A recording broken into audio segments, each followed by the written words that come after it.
Hello students, how are you. Deepak tutorials में आप सभी का स्वागत है। चैप्टर इलेक्ट्रोकेमिस्ट्री की जो प्रीवियस क्लास थी उसमें हम लोगों ने नेंस्ट इक्वेशन की डेरिवेशन के ऊपर बात करी थी और आप लोगों ने गिब्स फ्री एनर्जी की जो इक्वेशन थी वहां से नेंस्ट इक्वेशन को डिराइव कर लिया था। तो अभी फाइनली आई होप आप सभी लोगों को नेंस्ट इक्वेशन क्या होती है, कैसे वो डिराइव होती है और क्या उसका एप्लीकेशन है, नेंस्ट इक्वेशन का एप्लीकेशन क्या है, कहाँ हम उसका यूज करते हैं, इन सभी चीजों का आपको पता है। आज की इस क्लास में हम लोग डील करेंगे सम कॉमर्शियल बैटरीज एंड सेल्स, यानी कि कुछ व्यवसायिक सेल और बैटरियां। व्यवसायिक कॉमर्शियल मतलब कुछ ऐसे सेल जो मार्केट के अंदर मिलते हैं, कुछ ऐसी बैटरीज जो मार्केट से हम लोग लेकर आते हैं, उन कॉमर्शियल सेल्स और उन बैटरीज के बारे में हम लोग आज की इस क्लास में डील करेंगे। तो क्लास स्टार्ट होने से पहले आप लोग नोटबुक पेन लेकर के बैठिए। 2-3-4 टाइप की बैटरीज है जिनके बारे में आज आपको बताऊंगा। तो आज की क्लास का हमारा टॉपिक कॉमर्शियल सेल्स। देखो, सेल और बैटरीज जनरली एक ही बात है, सेल बोल दो या बैटरी बोल दो, एक ही बात है। तो आज की इस क्लास में हम लोग बात करेंगे कॉमर्शियल सेल्स की, यानी कि व्यापारिक व्यवसायिक बैटरियों की बात करेंगे। ठीक है, हम जिस सेल की बात करने जा रहे हैं वो है कौन सा? तो मैंने आपको स्टार्टिंग के अंदर बताया था कि जो इलेक्ट्रोकेमिकल सेल होता है वो ही इलेक्ट्रोलाइटिक सेल भी बन सकता है अगर उसका यूज रिवर्स हो जाए तो। इलेक्ट्रोकेमिकल सेल मतलब जो केमिकल एनर्जी को इलेक्ट्रिकल एनर्जी में कन्वर्ट करेगा और उसी सेल को जब हम लोग वापस रिचार्ज करेंगे, जब वापस उसकी बैटरी चार्ज करेंगे तो वो इलेक्ट्रोलाइटिक सेल बन जाएगा। तो कुछ उन्हीं सेल्स की हम लोग आज इस क्लास में बात करेंगे। सबसे पहले मैं आप लोगों को बता दूं कि जनरली जो कॉमर्शियल सेल होता है या जितने भी टाइप के सेल्स आपके पास होते हैं या बैटरीज होती है, उनको अपन दो कैटेगरी में क्या करते हैं, डिवाइड कर देते हैं। जितने भी अपने पास में सेल होते हैं उन सेल्स को हम लोग क्या करते हैं, दो कैटेगरी में डिवाइड कर देते हैं। दो कैटेगरी कौन सी? तो देखो, पहली जो है उसको मैं बोल रहा हूं प्राइमरी सेल, यानी कि प्राथमिक सेल, प्राइमरी सेल या फिर प्राथमिक सेल। तो एक अगर प्राइमरी है, प्राथमिक है, तो दूसरा वाला क्या होगा, वो होगा secondary cell. Second one is secondary cell, यानी कि मैं जिसको बोल दूं द्वितीयक सेल। ये लीजिए, हमारे पास जितने भी सेल्स होते हैं हम उनको पहले दो कैटेगरी में कैटेगराइज कर लेते हैं, प्राइमरी सेल और सेकेंडरी सेल। ये बात क्लियर है? हम जिस सेल की बात कर रहे हैं वो कौन सा है? तो सबसे पहले मैं आपको बता दूं कि हम लोग इलेक्ट्रोकेमिकल सेल के बारे में बात कर रहे हैं, जो केमिकल एनर्जी को इलेक्ट्रिकल एनर्जी में कन्वर्ट करता है। इन दो के अलावा एक थर्ड पार्ट और होता है इलेक्ट्रोकेमिकल सेल का, जिसको हम लोग बोलते हैं फ्यूल सेल। फ्यूल सेल यानी कि ईंधन सेल, फ्यूल सेल या फिर ईंधन सेल, इन सब चीजों के बारे में। तो ये तीसरे टाइप का एक और सेल होता है जिसको हम लोग बोलते हैं फ्यूल सेल या ईंधन सेल। तो तीन कैटेगरी कर ली हम लोगों ने, सबसे पहले primary cell, secondary cell, fuel cell. अब क्या होता है इनमें, प्राइमरी सेल क्या होता है, सेकेंडरी क्या होता है और फ्यूल सेल क्या होता है? पहले मैं आपको इसके बारे में थोड़ी एक नॉर्मल जानकारी दे दूं। तो देखिए, जो इलेक्ट्रोकेमिकल सेल होता है वो क्या करता है, उसके अंदर केमिकल रिएक्शंस होती है, एक रेडॉक्स रिएक्शन होती है, और उस रेडॉक्स रिएक्शन से हम लोगों को क्या मिलती है, हम लोगों को इलेक्ट्रिसिटी मिलती है। इलेक्ट्रोकेमिकल सेल यानी कि केमिकल एनर्जी को इलेक्ट्रिकल एनर्जी में चेंज करेगा, तो उसके अंदर केमिकल रिएक्शंस होती है और उससे हम लोगों को इलेक्ट्रिसिटी मिलती है। लेकिन क्या कोई बैटरी लाइफ टाइम तक काम करती रहेगी? ऐसा कभी नहीं होता। कोई बैटरी 4 घंटा, 5 घंटा, 10 घंटा 12 घंटा इतना काम कर सकती है। उसके बाद में वो बैटरी डिस्चार्ज हो जाती है, और जब वो बैटरी डिस्चार्ज हो जाती है तो उसके अंदर केमिकल रिएक्शन होना बंद हो जाती है, और जब उसके अंदर केमिकल रिएक्शन होना बंद हो गई तो उस हम लोगों को इलेक्ट्रिसिटी मिलना भी बंद हो जाती है। ये बात क्लियर? यानी कि कोई इलेक्ट्रोकेमिकल सेल हम लोगों को तभी तक इलेक्ट्रिसिटी दे सकता है जब तक उसके अंदर केमिकल रिएक्शन चलती जाए। जैसे ही बैटरी डिस्चार्ज हुई, उसके अंदर केमिकल रिएक्शन होना बंद हो गई, तो हम लोगों को इलेक्ट्रिसिटी मिलना भी बंद हो जाएगी। अब हम लोग क्या करेंगे? अब हम उस बैटरी को वापस उस सेल को वापस से रिचार्ज करेंगे। रिचार्ज मतलब वापस चार्ज करेंगे उसको। चार्ज कैसे करेंगे? तो अब हम लोग उस बैटरी के अंदर प्लग लगाएंगे, चार्जिंग लगाएंगे, तो वो बैटरी क्या लेगी? वो बैटरी इलेक्ट्रिसिटी लेगी, और इलेक्ट्रिसिटी ले करके वापस अपने अंदर क्या करने लगेगी? Chemical reaction. तो उसके अंदर वापस वो रिएक्टेंट बन गए जो केमिकल रिएक्शन करेंगे। फिर हमने जैसे ही उसको चार्जिंग से निकाल लिया तो अभी वापस उसके अंदर केमिकल रिएक्शन होने लग गई, हम लोगों को इलेक्ट्रिसिटी वापस मिलने लग गई। ये बात क्लियर है? क्लियर यहां तक? कोई डाउट नहीं? अभी हम लोग ये देखेंगे कि प्राइमरी सेल और सेकेंडरी सेल में मेन डिफरेंस क्या है। तो अभी जो मैंने आपको ये इतनी स्टोरी बताई, चार्ज करने वाली, डिस्चार्ज करने वाली, यहीं से मेन डिफरेंस प्राइमरी सेल में और सेकेंडरी सेल में निकल करके आता है। क्या डिफरेंस होता है? तो देखिए, प्राइमरी सेल, मैं आपको सबसे पहले बता रहा हूं प्राइमरी सेल क्या होता है। प्राइमरी सेल, तो सपोज हमारे पास कोई एक इलेक्ट्रोकेमिकल सेल है, और उस सेल में क्या हो रही है? केमिकल रिएक्शन, और उस केमिकल रिएक्शन से हमको क्या मिल रही है? इलेक्ट्रिसिटी मिल रही है। जब वो सेल डिस्चार्ज हो गया, उसने काम करना बंद कर दिया, तो मैं क्या बोलूंगा कि उसके अंदर केमिकल रिएक्शन होना बंद हो गई। तो कोई भी ऐसा सेल जो केवल एक ही बार यूज हो सकता है, कोई भी ऐसा सेल जो केवल एक ही बार यूज हो सकता है, उसको हम लोग क्या बोलते हैं? Primary cell. यानी यूज एंड थ्रो सेल है ये, इसको यूज कर लो, फेंक दो। तो एक टाइम यूज कैसे कर सकते हैं इसको, वो देखिए आप लोग। तो सपोज उस सेल के अंदर केमिकल रिएक्शन हो रही थी, उस केमिकल रिएक्शन से मेरे को इलेक्ट्रिसिटी मिल गई।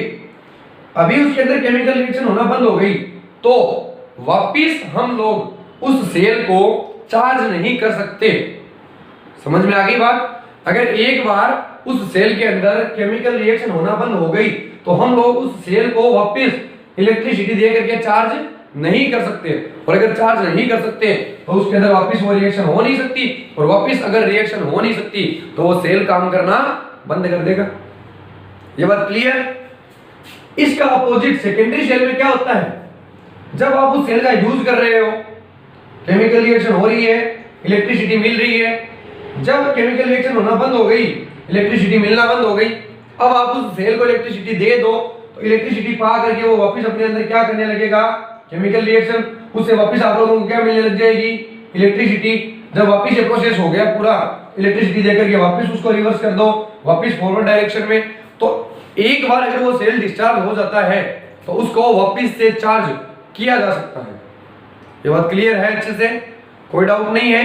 तो प्राइमरी सेल जिसको एक बार यूज हो जाने के बाद में चार्ज नहीं कर सकते, और सेकेंडरी सेल जिसको बार बार चार्ज करके बार बार यूज में लिया जा सकता है, वो अपना सेकेंडरी सेल होता है। एग्जांपल देता हूं मैं आप लोगों को। सपोज अपनी जो हैंडवॉच होती है, इस हैंडवॉच के अंदर सेल होता है कि नहीं होता? बैटरी, सेल मतलब बैटरी होती है। वो बैटरी काम कर रही है, तब तक हमारी घड़ी की जो सुइयां होती है वो चलती जाती है, टाइम बता दी जाती है। जब ये सेल डिस्चार्ज हो गया, तो क्या इस सेल को वापस चार्ज किया जा सकता है? नहीं किया जा सकता। जब हम लोग बचपन में थे, आप लोग, हम लोग कोई भी, तो ऐसा सोचते थे कि जब इन सेल को धूप में ले जा करके रख देते हैं तो ये चार्ज हो जाता है। आप में से कई लोगों ने देखा होगा, धूप में ले जा करके क्या होता है, जब धूप में रख के वापस आते हो तो ये सेल चार्ज नहीं होता। यानी कि ये एक बार जितना चलना था उतना चल गया, इसको वापस चार्ज नहीं कर सकते। ये बात क्लियर? तो वो सेल, इस घड़ी के अंदर जो सेल डलता है वो किस में आएगा? प्राइमरी सेल में आएगा। क्लियर? अभी मैं बात कर रहा हूँ सेकेंडरी शेल की। तो देखो सेकेंडरी शेल मतलब जिसको बार बार चार्ज किया जा सकता है। जब हम लोग कोई भी व्हीकल चलाते हैं, कोई भी वाहन चलाते हैं, 2 व्हीलर 4 व्हीलर कोई भी, जैसे मान लो बाइक चला रहे हैं, हम गाड़ी चला रहे हैं, ट्रक बस कुछ भी चला रहे हैं, तो जैसे बस चलती है तो उस बस के अंदर बैटरी होती है कि नहीं होती? बैटरी होती है। उसी बैटरी से उस बस के अंदर लगे हुए पंखे भी चलते हैं। कई बार देखा होगा बस की सीटों में पंखे होते हैं, तो वो पंखे चलते हैं उन्हीं बैटरी से। बस के आगे की हेडलाइट जलती है, हॉर्न बजता है। जब वो बैटरी डिस्चार्ज हो जाती है तो उसको वापस से चार्ज कर लिया जाता है। तो वो वाली बैटरी किस में आएगी? वो वाली बैटरी आएगी सेकेंडरी सेल में। क्लियर? अब फ्यूल सेल क्या होता है इसके बारे में हम बाद में बात करेंगे, जब मैं आपको पहले ये दोनों समझा दूंगा तब। तो अभी हम लोग 1 बाय 1 ऐसा प्राइमरी सेल जो मार्केट में बिकता है, ऐसा सेकेंडरी सेल जो मार्केट में बिकता है, वही तो होता है कॉमर्शियल सेल। तो उसकी हम लोग यहाँ पे बात करेंगे। क्लियर है ये बात? देखिए आप लोग, लेड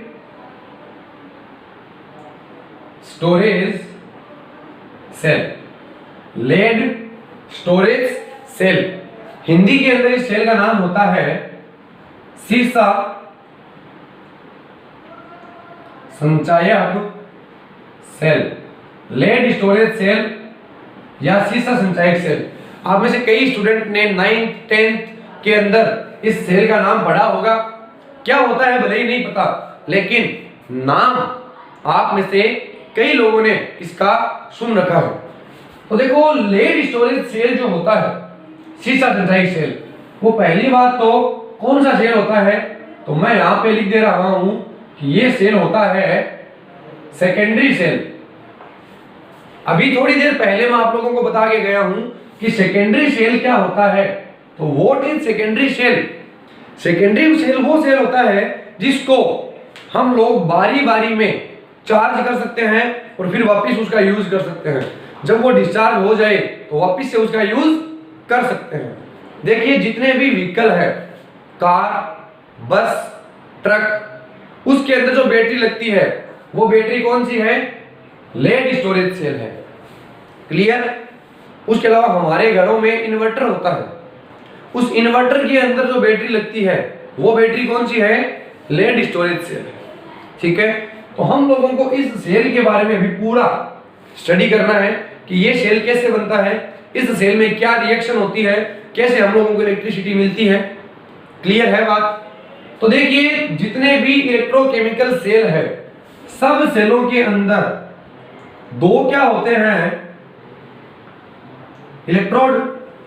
ये बात क्लियर है आप लोगों को कि जितने भी इलेक्ट्रोकेमिकल सेल है सबके अंदर दो इलेक्ट्रोड होते हैं, जिनमें से एक होता है अपना एनोड और दूसरा वाला अपना होता है कैथोड। एक कैथोड इलेक्ट्रोड, एक एनोड इलेक्ट्रोड। बताओ एनोड के ऊपर में क्या होता है? ऑक्सीडेशन यानी कि ऑक्सीकरण होता है। और कैथोड के ऊपर में क्या होता है? तो कैथोड के ऊपर में हमारा रिडक्शन होता है। ये दोनों इलेक्ट्रोड, जब इन दोनों इलेक्ट्रोडों को जोड़ दिया जाता है तो हमारी क्या बन जाती है? एक इलेक्ट्रोकेमिकल बैटरी, एक इलेक्ट्रोकेमिकल सेल बन जाता है। जब ऑक्सीडेशन होता है तो इलेक्ट्रॉन्स की डोनेटिंग होती है, इलेक्ट्रॉन्स को डोनेट किया जाता है। और जब रिडक्शन होता है तो इलेक्ट्रॉनों को एक्सेप्ट किया जाता है, गेन ऑफ इलेक्ट्रॉन होता है। तो यहां से इलेक्ट्रॉन डोनेट होते हैं, जो इलेक्ट्रॉन यहां तक चलते जाते हैं। तो ये जब इस सर्किट में घूमते हैं, जब किसी सर्किट में फ्री इलेक्ट्रॉन मूव करता है एक जगह से दूसरी जगह पे, तो हम लोगों को क्या मिलती है? हम लोगों को मिलती है इलेक्ट्रिसिटी। हो सकता है आप लोगों ने पहले कभी पढ़ा होगा, जब किसी सर्किट में फ्री इलेक्ट्रॉन्स मूव करते हैं तो हम लोगों को इलेक्ट्रिसिटी मिलती है। तो ये फ्री इलेक्ट्रॉन मूव कैसे करेगा? एनोड से निकलेगा, कैथोड की तरफ जाएगा।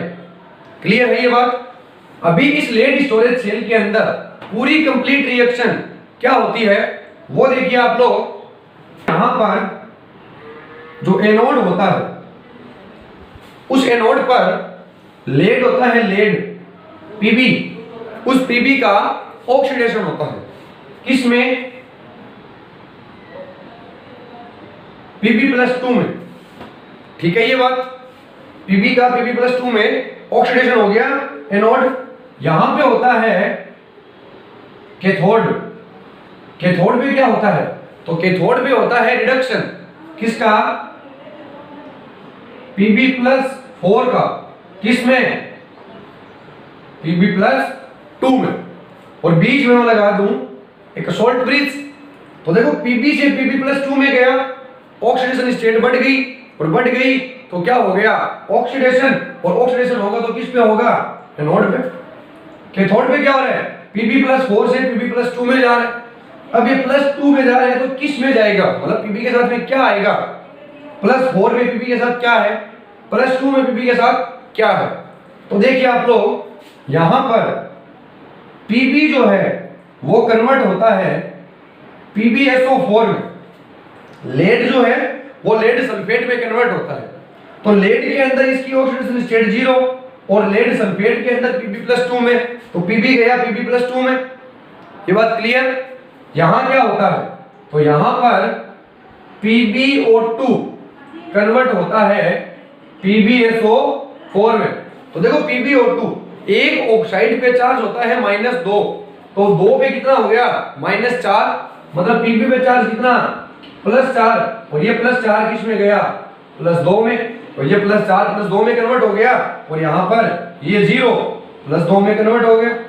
और बीच में हम लोग जो सॉल्ट ब्रिज लेते हैं, जो लवण सेतु लेते हैं, उस लवण सेतु में जो इलेक्ट्रोलाइट्स, मैंने आप लोगों को बताया था इलेक्ट्रोकेमिकल सेल बनाने की पहली क्लास में, जब आप लोग बीच में सॉल्ट ब्रिज लेते हो तो उस सॉल्ट ब्रिज में विद्युत अपघट्य यानी कि इलेक्ट्रोलाइट्स मिलाते हो।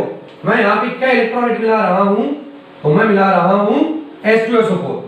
तो इस टाइप का एक सेल बनता है, जिस सेल को हम लोग बोलते हैं लेड स्टोरेज सेल, जिसमें लेड सल्फेट में ऑक्सीडाइज्ड हो रहा है, यानी कि ऑक्सीकृत हो रहा है एनोड पे, और कैथोड पे लेड ऑक्साइड लेड सल्फेट में रिड्यूस हो रहा है, यानी कि अपचयित हो रहा है। और यहाँ पे सॉल्ट ब्रिज के अंदर जो इलेक्ट्रोलाइट्स का काम कर रहा है वो H2SO4, यानी कि वो हेल्पिंग का काम कर रहा है।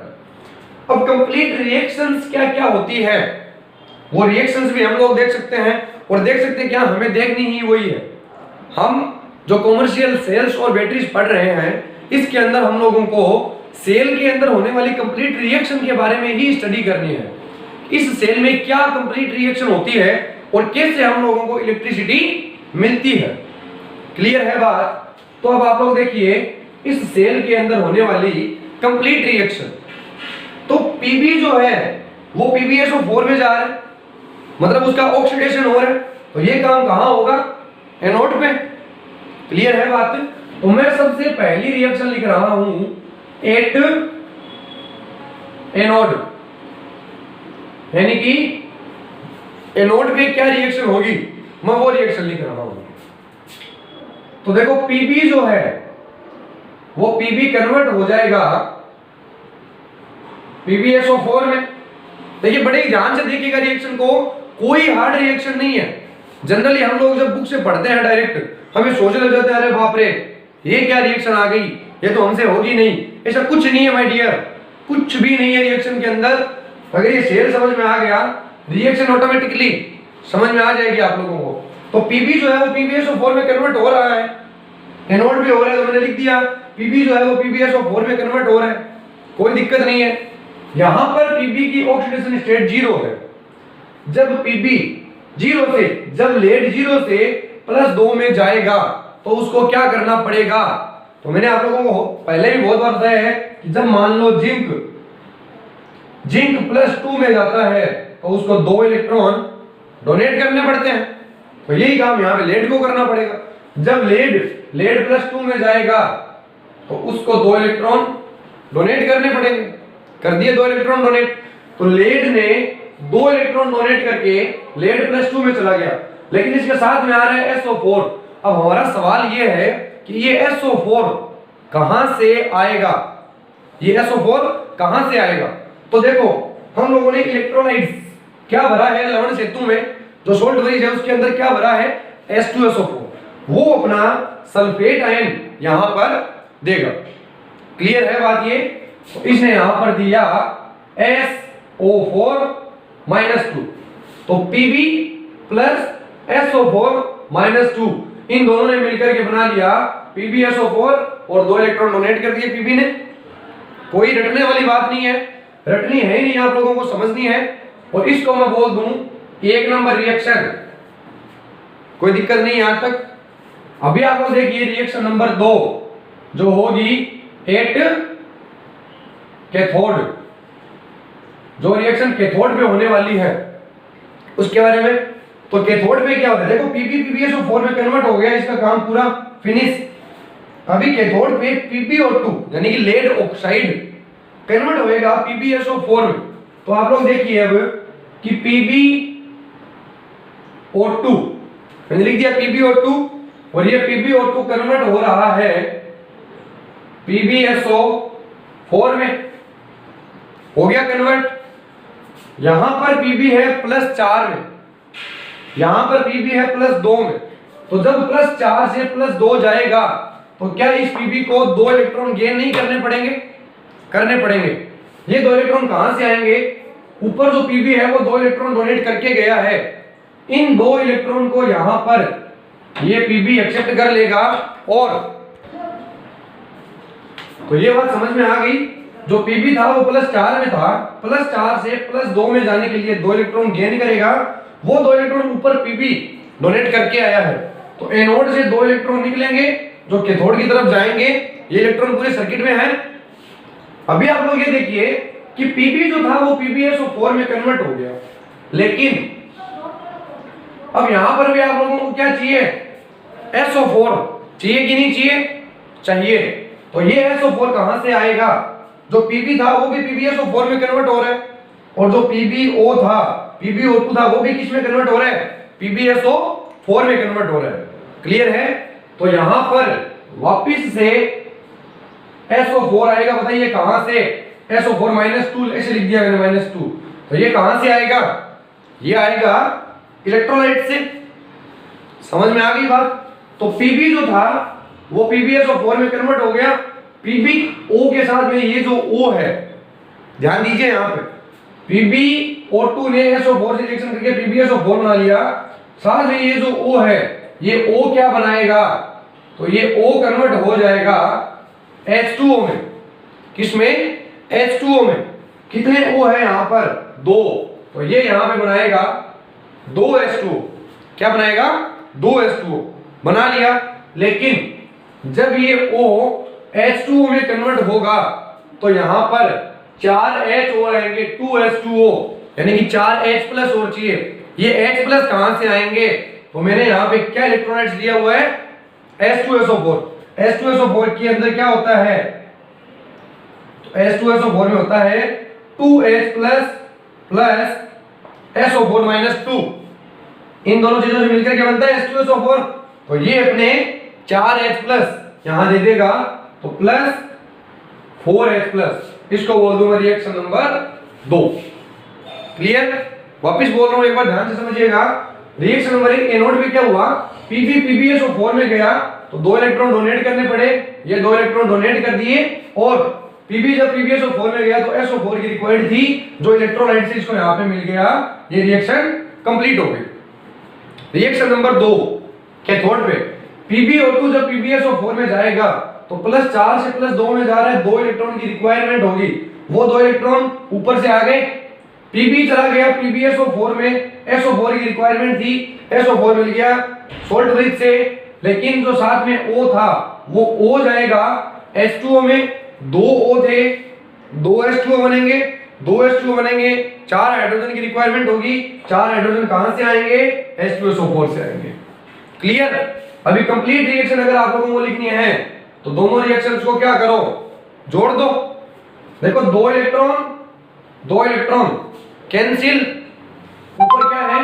Pb है, तो देखिए Pb प्लस PbO2, तो Pb plus PbO2 plus SO4 और SO4, 2 SO4, ये SO4 -2, ये SO4 -2। तो मैं क्या लिख दूं? 2 SO4 -2 प्लस 4H प्लस, तो ये 4H प्लस इन दोनों से मिलकर के क्या बन जाएगा 2H2SO4। देखो 4H प्लस तो 2H2 और 2SO4 तो ये 2SO4 तो इन दोनों से मिलकर के क्या बन जाएगा 2H2SO4 और ये कन्वर्ट हो जाएंगे किस में तो प्रोडक्ट देखो PbSO4 और PbSO4 तो 2 PbSO4 प्लस 2H2O ये लीजिए ये आपकी कंप्लीट रिएक्शन बन जाएगी जिसमें Pb plus PbO2 plus H2SO4 मिलकर के बनाएंगे PbSO4 प्लस H2O। देखिए Pb एक और एक दो तो ये 2 Pb क्लियर SO4 2 तो ये 2 SO4 O2 तो ये O2 ठीक है और H4 तो ये H4 Pb जो है ऑक्सीडाइज होगा ऑक्सीकरण होगा PbSO4 में और PbO2 रिड्यूस होगा अपचयित होगा PbSO4 में तो दोनों ही क्या बनाएंगे PbSO4 बनाएंगे और साथ में आप लोगों को क्या मिल जाएगी तो साथ में आप लोगों को मिल जाएगी इलेक्ट्रिसिटी। क्या मिल जाएगी इलेक्ट्रिसिटी। हम जब लेड स्टोरेज बैटरी बनाएंगे तो उसके अंदर लेड डालेंगे लेड ऑक्साइड डालेंगे और H2SO4 डालेंगे ये तीनों आपस में रिएक्शन करते जाएंगे और रिएक्शन करके ये बनाते जाएंगे और साथ में आप लोगों को इलेक्ट्रिसिटी मिलती जाएगी। लेकिन क्या कोई बैटरी लाइफ टाइम तक काम कर सकती है नहीं कर सकती। जब ये तीनों खत्म होने लगेंगे भाई रिएक्शन में क्या है ये रिएक्टेंट है और ये प्रोडक्ट है तो जब ये रिएक्टेंट खत्म होने लग जाएंगे तो इलेक्ट्रिसिटी मिलनी बंद हो जाएगी इलेक्ट्रिसिटी बनेगी नहीं बननी बंद हो जाएगी तो ओनली ये दो चीजें बन के रह जाएगी ये तीनों चीजें खत्म हो जाएगी। अब अगर मैं उस बैटरी को वापस इलेक्ट्रिसिटी दे दूं यानी कि मैं वापस से अगर इसको इलेक्ट्रिसिटी दे दूं तो अब ये दोनों इलेक्ट्रिसिटी लेंगे और लेकर के क्या बना लेंगे वापस ये तीनों चीजें बना लेंगे क्लियर। और जब ये तीनों चीजें वापस बन जाएगी मैं इलेक्ट्रिसिटी को निकाल लूंगा तो ये तीनों वापस क्या देने लग जाएंगे इलेक्ट्रिसिटी। तो ये एक सेल होता है लेड स्टोरेज सेल। क्लियर है बात पूरा सब कुछ सेल के अंदर होने वाला पूरा सिस्टम आप लोगों के सामने लिखा पड़ा है इसको नोट कीजिए। फिर हम लोग आगे बात करते हैं ये हमारा सेकेंडरी सेल हो गया लेड स्टोरेज सेल हमारा सेकेंडरी सेल हो गया। अभी हम लोग बात करेंगे प्राइमरी सेल के ऊपर तो इसको एक बार आप लोग नोट कीजिए। तो देखिए स्टूडेंट अभी हम लोगों ने सेकेंडरी सेल के ऊपर में बात कर ली। अब हम लोग बात करेंगे प्राइमरी सेल के बारे में। प्राइमरी सेल या फिर जिनको ड्राई सेल भी बोलते हैं प्राइमरी सेल भी बोल दो या ड्राई सेल हिंदी में अगर मैं कहूं तो शुष्क सेल भी बोल सकते हैं। देखो प्राइमरी सेल वो सेल जिनको एक बार यूज कर लिया उसके बाद उनको वापस से चार्ज नहीं कर सकते ऐसे सेल प्राइमरी सेल होंगे। एक साइंटिस्ट था जिसका नाम था लेक्लांस से उसने सबसे पहले इस टाइप के सेल को डिजाइन किया था। प्राइमरी सेल को सबसे पहले किसने बनाया था लेक्लांस ने। तो इसलिए इस सेल का नाम लेक्लांस सेल भी होता है। प्राइमरी सेल को अपन ड्राई सेल भी बोलते हैं और लेक्लांसी सेल भी बोलते हैं। अपनी घड़ी के पीछे टीवी का जो रिमोट कंट्रोल होता है उसके अंदर जो सेल डालते हैं वो सारे सेल कैसे होते हैं प्राइमरी सेल जिनको वापस जनरली एक बार यूज करने के बाद में दोबारा चार्ज नहीं किया जा सकता। जो देखिए आप लोग आप में सभी ने देखा होगा कि नीले कलर का ऐसा जो सेल रहता है जिसके अंदर यहाँ पर एक ऐसी केएफसी रहती है तो इस टाइप का एक सेल होता है जिसको हम लोग प्राइमरी सेल बोलते हैं। तो अभी अपन को इसी सेल पे बात करनी है इस सेल के अंदर क्या कंप्लीट रिएक्शंस होती है। जैसे अभी हम लोग लेड स्टोरेज के अंदर करके गए हैं इसके अंदर क्या रिएक्शन होती है वो देखेंगे। तो देखिए इस सेल के अंदर भी एक एनोड होता है और एक कैथोड होता है। एक एनोड है और एक कैथोड है। एनोड पर क्या होता है कि जो जिंक है वो कन्वर्ट हो जाता है जिंक +2 में। तो बोलो ऑक्सीडेशन हो गया कि नहीं हो गया। जिंक जो था वो जिंक +2 में कन्वर्ट हो गया ऑक्सीडेशन। अभी हम लोग बात करें कैथोड में। तो कैथोड पे क्या होता है, जिंक +2 में चला गया, ऑक्सीडेशन। कैथोड के ऊपर MnO2 कन्वर्ट होता है MnOH में। ये रिडक्शन की रिएक्शन है। कैसे, तो देखिए 2 ऑक्सीजन मतलब -4, तो यहां पे Mn का चार्ज कितना हुआ, +4 हुआ। Mn का चार्ज कितना हुआ, +4। और OH हाइड्रोक्साइड आयन, हाइड्रोक्साइड में -1, यानी ऑक्सीजन में -2, तो -2 और -1 -3, तो Mn पे चार्ज -3, सॉरी +3, तो ये +4 से +3 रिडक्शन, और ये 0 से +2 ऑक्सीडेशन। तो ये यहाँ पे एनोड की रिएक्शन, ये यहाँ पर कैथोड की रिएक्शन। क्लियर है ये बात। अभी हम इस सेल को कैसे बनाते हैं पूरा, वो आप लोग देखिए कि सेल को कैसे पूरा डिजाइन किया जाता है। तो इसके लिए सबसे पहले मैं आप लोगों को बताऊं कि एक इस टाइप से एक कंटेनर लिया जाता है, एक खोल, किस चीज का, जिंक का, एक जिंक मेटल का पूरा एक खोल ले लिया, जिसके यहां पर बाहर कुछ लेप लगा देते हैं, एक किसी चीज का। आप लोगों ने सेल देखा होगा, ये नीले नीले कलर का लेप लगा रहता है, वो नीला कलर जिंक नहीं है, उसके अंदर जिंक है। और नीचे यहां पर अपन लेप नहीं लगाते हैं, ये ऐसे गोल शेप में होता है सेल आपका। तो आप लोगों ने सेल देखा होगा, नीचे से व्हाइट होता है, बाहर से ब्लू कलर का कवर रहता है, वो कवर जिंक नहीं है, वो नीचे जो है वो जिंक है। ले लिया। अब इस सेल के अंदर क्या क्या चीज है, एनोड भी होगा, कैथोड भी होगा। आपने कई बार इन सेल को तोड़ा होगा, अंदर से काली काली एक रोड सी निकलती है कार्बन की, देखा होगा आप लोगों ने। इस सेल के अंदर क्या क्या चीज है, देखिए इसके बिल्कुल सेंटर में यहां पर एक ग्रेफाइट की रोड लगा दी जाती है, जो नीचे टच नहीं होती, ऐसे है, नीचे टच नहीं है। आप लोग देख सकते हो, मैं थोड़ा ऊपर बना दूं और इस हिसाब से, ये लो। तो ये जिंक का एक खोल था, जिसके बीच में हम लोगों ने लगा दिया एक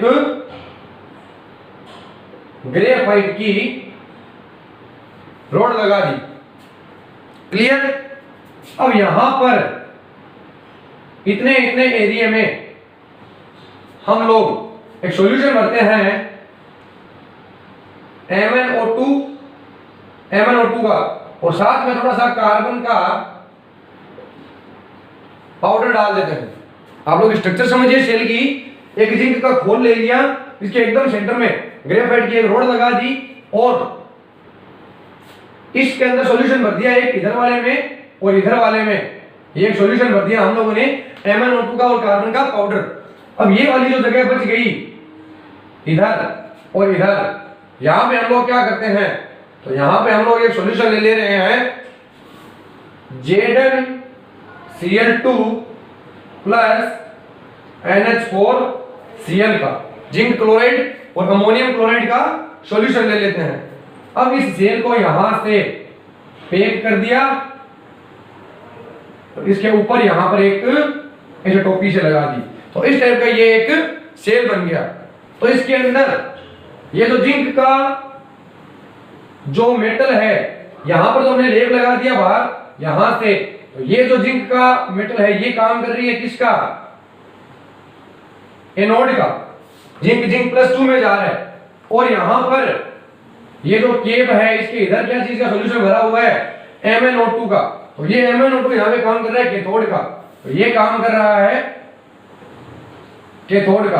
अब आप कोई वायर लीजिए, उस वायर को आपने यहां से जोड़ दिया, एक टर्मिनल यहां से जोड़ दिया, वायर का एक टर्मिनल यहां से जोड़ दो, एक टर्मिनल यहां से जोड़ दो, और उसके यहां पर आप कोई भी इस टाइप से एक बल्ब लगा लीजिए कुछ, वो बल्ब आपका जल पड़ेगा। यानी कि इसके अंदर एनोड और कैथोड में रिएक्शन हो रही है, रेडॉक्स रिएक्शन हो रही है, और उस रेडॉक्स रिएक्शन से हम लोगों को क्या मिल रहा है, इलेक्ट्रिसिटी मिल रही है।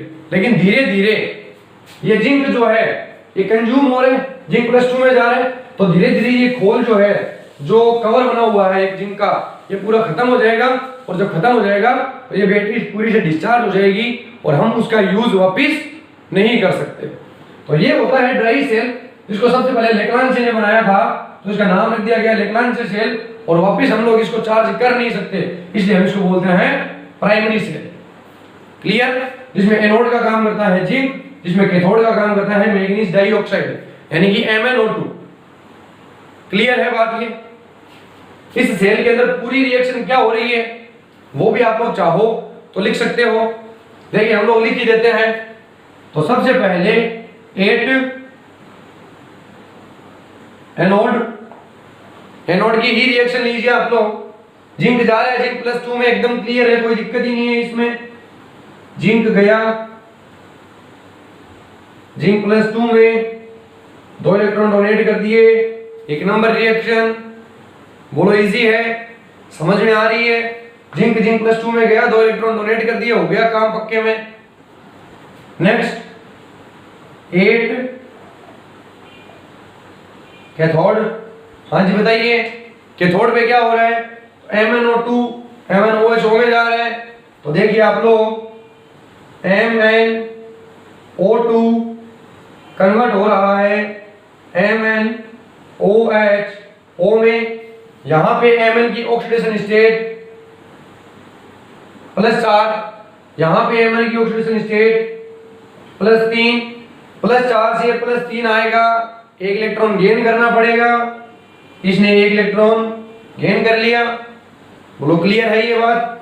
MnO2 MnOH O में गया, H चाहिए। H कहां से आएगा?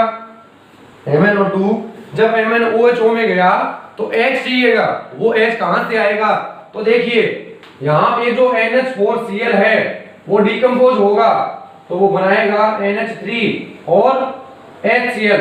तो ये HCl अपना H+ इस रिएक्शन में दे देगा। बोलो क्लियर है बात? NH4Cl जब डिकम्पोज हुआ तो NH3 और HCl बनाया। NH3 HCl ने अपना H+ इस रिएक्शन में दे दिया, और ये H+, तो ये लो ये रिएक्शन बन गई। अभी कंप्लीट रिएक्शन चाहिए तो आप लोग क्या कर दो, दोनों रिएक्शन को जोड़ करके लिख दो। लेकिन हाँ, दोनों रिएक्शन में इलेक्ट्रॉन का नंबर इक्वल होना चाहिए। रिएक्शन 1 में इलेक्ट्रॉन 2, रिएक्शन 2 में इलेक्ट्रॉन 1। तो क्या करो, इस पूरी रिएक्शन को 2 से मल्टीप्लाई, तो 2 यहां पे H+ भी कितने 2 और 2 इलेक्ट्रॉन से 2 इलेक्ट्रॉन कैंसिल हो गए, इधर बचा जिंक। तो आप लोग इस रिएक्शन को मैं थोड़ी यहां लिख दे रहा हूं ताकि आप लोगों को दिख जाए एकदम आराम से। तो देखिए जिंक + 2 MnO2, तो 2 MnO2 + 2H+। अब ये मत पूछिएगा कि H+ कहां से आया, बता चुका हूं मैं आप लोगों को ऊपर। तो जिंक + 2 MnO2 + 2H+, और कोई रिएक्टेंट नहीं है, कन्वर्ट हो रहा है जिंक +2 में। तो जिंक +2 में प्लस 2 MnOHO, तो 2 MnOHO हो गया। 1 जिंक, तो ये 1 जिंक, 2 Mn, तो ये 2 Mn, 4 ऑक्सीजन, तो 2 और 2 4 ऑक्सीजन, 2 हाइड्रोजन, तो ये 2 हाइड्रोजन, 2 प्लस, तो ये 2 प्लस, रिएक्शन बैलेंस है। तो जिंक जो है वो जिंक +2 में ऑक्सीडाइज हो रहे हैं और MnO2 में रिड्यूस हो रहे हैं। तो ऑक्सीडेशन रिडक्शन दोनों साथ में चल रहे हैं, तो रिडॉक्स रिएक्शन हो रही है, और इस रिडॉक्स रिएक्शन से हम लोगों को क्या मिल रही है? इलेक्ट्रिसिटी। लेकिन हम लोग इस सेल को वापस चार्ज नहीं कर सकते। क्लियर है? तो H+ कहां से आया? यहां से आया। अब यहां पे एक गड़बड़ है कहानी, वो क्या है कि जब ये NH4Cl NH3 और HCl में जाएगा तो ये NH3 एक गैस है। NH3 क्या है? NH3 एक गैस है। ये है एक बंद कंटेनर। बंद कंटेनर के अंदर जब गैस निकलती है तो वहां पे एक एक्सप्लोजन, एक विस्फोट हो सकता है। वो विस्फोट ना हो इसके लिए क्या होता है कि ये NH3 जिंक के साथ मिलकर के, यहाँ पे हम लोगों ने जिंक भी लिया हुआ है, तो ये NH3 इस जिंक के साथ में मिलकर के एक कॉम्प्लेक्स बना लेता है इस टाइप से। अब ये कॉम्प्लेक्स क्या होता है ये आप लोग पढ़ोगे 12th के अंदर आगे 9th चैप्टर में। लेकिन फिलहाल आप ये समझिए कि ये NH3 गैस स्टेट में होने के कारण यहाँ पे कोई विस्फोट ना करे, इसलिए जिंक है तो ये जिंक के साथ में मिलकर के एक कॉम्प्लेक्स बना लेगी। तो सब कुछ आपकी सुरक्षाओं की दृष्टि को ध्यान में रखते हुए लेक्रांसी जी ने एक बढ़िया से सेल डिजाइन किया था, जिस सेल को ड्राई सेल, प्राइमरी सेल या लेक्रांसी सेल बोलते हैं। तो इसमें कोई दुर्घटना होने वाली बात नहीं है, आप आराम से इसका यूज कर सकते हो। तो सेल कैसे डिजाइन होता है और क्या उसके अंदर रिएक्शन होती है, इसको आप लोग नोट कीजिए। अभी एक सेल और बच गया अपना फ्यूल सेल, उसके बारे में हम लोग स्टडी करते हैं, पहले इसको नोट कीजिए। देखिए अभी हम लोग बात करने जा रहे हैं हमारी आज की क्लास टॉपिक होने वाला है ये, जिसको हम लोग बोल रहे हैं फ्यूल सेल। देखिए प्राइमरी सेल के अंदर हम लोगों ने लेक्रांसी सेल के ऊपर डील करी और सेकेंडरी सेल में मैंने आप लोगों को लेड स्टोरेज सेल के बारे में बताया। अभी हम लोग बात कर रहे हैं फ्यूल सेल की, जिसको हम लोग हिंदी में बोलते हैं ईंधन सेल। ईंधन सेल तो फ्यूल सेल, फ्यूल क्या होता है? कोई भी ऐसी चीज जिसको जला करके हम लोग हीट प्राप्त कर लें, कोई भी ऐसी चीज जिसको जला करके हीट प्राप्त कर लें, वो फ्यूल होता है। तो इस सेल में, फ्यूल सेल में हम लोग फ्यूल के तौर पे जिस चीज का यूज कर रहे हैं वो हाइड्रोजन है। तो हाइड्रोजन लिया और जलाने का मतलब O2। तो जब मैंने इस हाइड्रोजन को जलाया तो मेरे को मिल गया H2O, ठीक है। जब हाइड्रोजन को और ऑक्सीजन की रिएक्शन करवाते हैं तो H2O तो मिलता है, लेकिन साथ ही साथ आग लग जाती है, आग निकलती है। तो यहाँ पे हम लोगों को मिल रही है एनर्जी। तो जब हाइड्रोजन और ऑक्सीजन डायरेक्ट कांटेक्ट में आएंगे तो H2O मिलेगा, लेकिन साथ ही साथ एनर्जी। ये जो एनर्जी मिल रही है ये किस फॉर्म में मिल रही है? तो ये मिल रही है हीट की फॉर्म में। और हमको जो एनर्जी चाहिए वो एनर्जी किस फॉर्म में चाहिए? वो हमको चाहिए इलेक्ट्रिसिटी के फॉर्म में। तो इस एनर्जी को इलेक्ट्रिसिटी के फॉर्म में हम कैसे लाएं?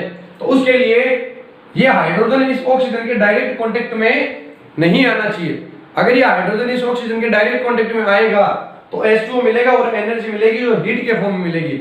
हमको इलेक्ट्रिसिटी के फॉर्म में चाहिए, तो इन दोनों को आपस में कांटेक्ट में साथ में नहीं आने देना। तो इसके लिए हम लोग क्या करेंगे? इसके लिए हम लोग एक सेल डिजाइन करेंगे। वो सेल कैसे करेंगे डिजाइन, वो देखिए आप लोग। तो देखो यहां पर मैं सेल बना दे रहा हूं। हम लोग एक सेल डिजाइन करेंगे एक स्पेशल टाइप का, जिसमें हाइड्रोजन और ऑक्सीजन डायरेक्ट कांटेक्ट में ना आए। देखिए इस टाइप का हम लोग एक सेल बनाने जा रहे हैं।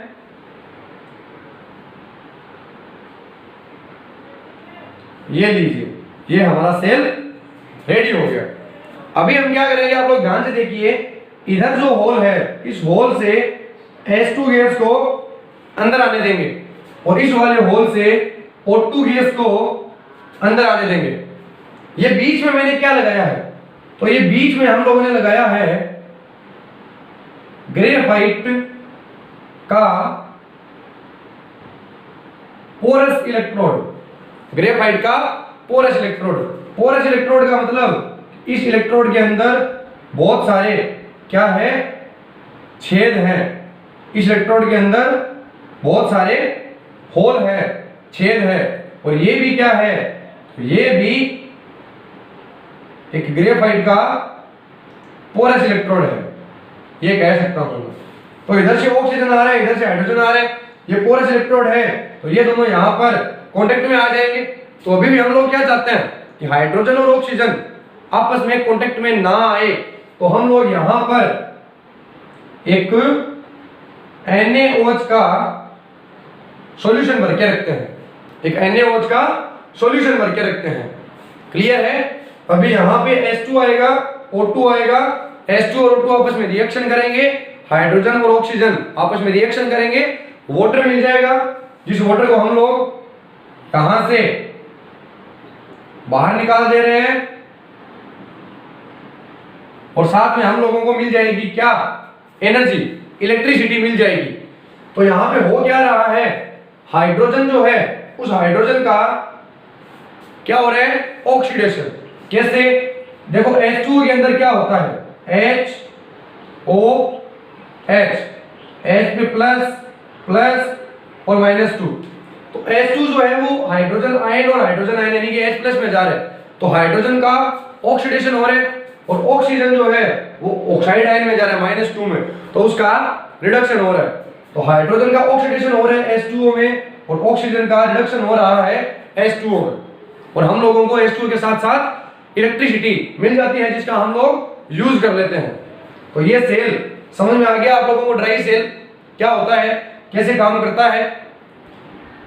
अभी हम चाहें तो इसकी अलग से रिएक्शन लिख सकते हैं, ऑक्सीडेशन की और रिडक्शन की, जैसे कि हम लोगों ने लेड स्टोरेज सेल में और लेग्रांजी सेल के अंदर लिखी है।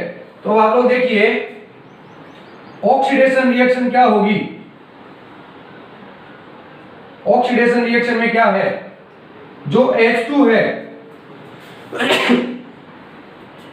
सॉरी, ऑक्सीडेशन में जो H2 है वो कन्वर्ट हो रहा है किसमें बताइए, हाइड्रोजन आयन में, H+ में।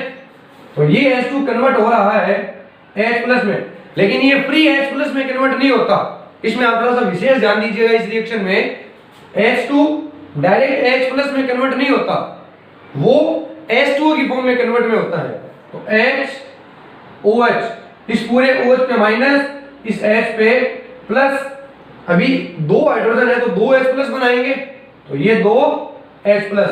तो हाइड्रोजन जो थे उन्होंने तो H+ बना लिया, लेकिन ये साथ में OH- कहां से आया, ये OH- कहां से आया, तो यहां पे हम लोगों ने क्या लिया हुआ था बताइए, यहां पे हम लोगों ने क्या भरा हुआ था, NaOH का सॉल्यूशन, इसमें Na+ OH-। तो जब ये हाइड्रोजन इस पोरस से, इस ग्रेफाइट के पोरस इलेक्ट्रोड से यहां पे आएगा, तो यहां पर OH- के साथ रिएक्शन करके इसमें कन्वर्ट हो जाएगा।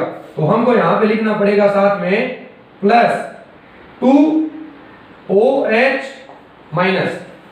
क्लियर है, वापिस में पूरे थोड़ी बड़ी लिख देता हूं ताकि समझ में आ जाए आप लोगों को।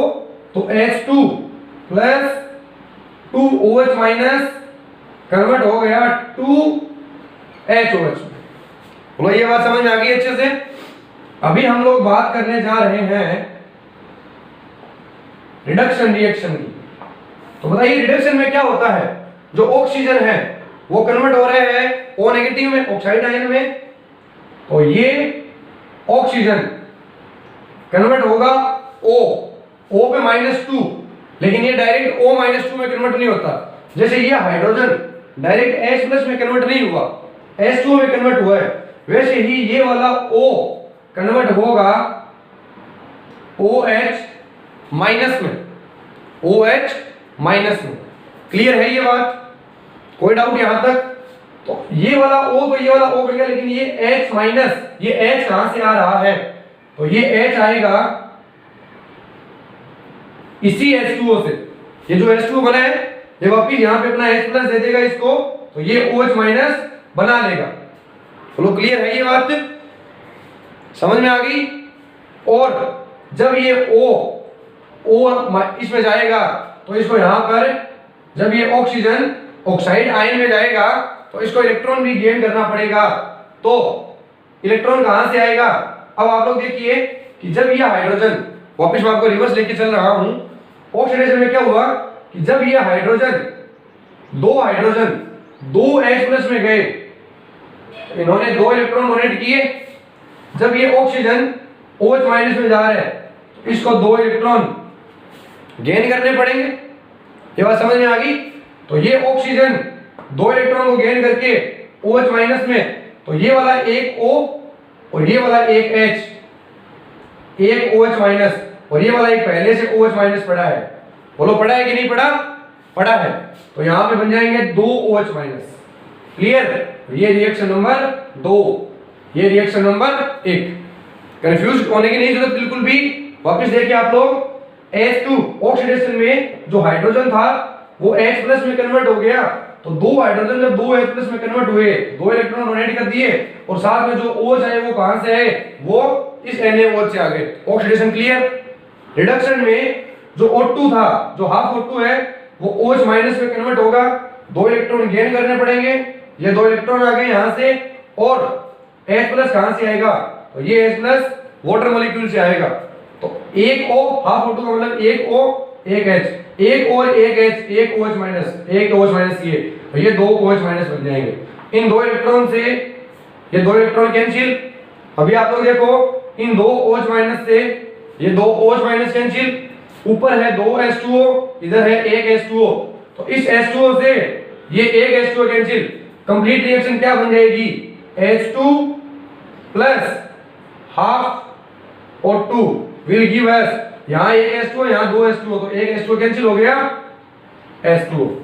ये देखो ये हमने स्टार्टिंग में क्या रिएक्शन लिखी थी, H2 प्लस O2 H2O मिल रहा है। तो कंप्लीट रिएक्शन चाहे कुछ भी हो रही है, चाहे ऑक्सीडेशन किसी का भी हो रहा है, चाहे रिडक्शन किसी का भी हो रहा है, कंप्लीट रिएक्शन ये ही है जिसमें हाइड्रोजन और ऑक्सीजन मिलकर के H2O बना रहे हैं, और साथ में हम लोगों को इलेक्ट्रिसिटी मिल रही है जिसका हम लोग यूज करेंगे। तो ये होते हैं सेल्स, किस टाइप से काम करते हैं वो बताया मैंने। और सेल कितने टाइप के होते हैं, प्राइमरी, सेकेंडरी, फ्यूल। प्राइमरी जिसको चार्ज नहीं कर सकते, जिसका एग्जांपल हम लोगों ने लिया था लेग्रांजी सेल। सेकेंडरी जिनको चार्ज कर सकते हैं, जिसका एग्जांपल मैंने आप लोगों को बताया lead storage cell. Fuel cell जिसको जला करके एनर्जी मिलती है, जिसके अंदर ये वाली रिएक्शन मैंने आप लोगों को बताई।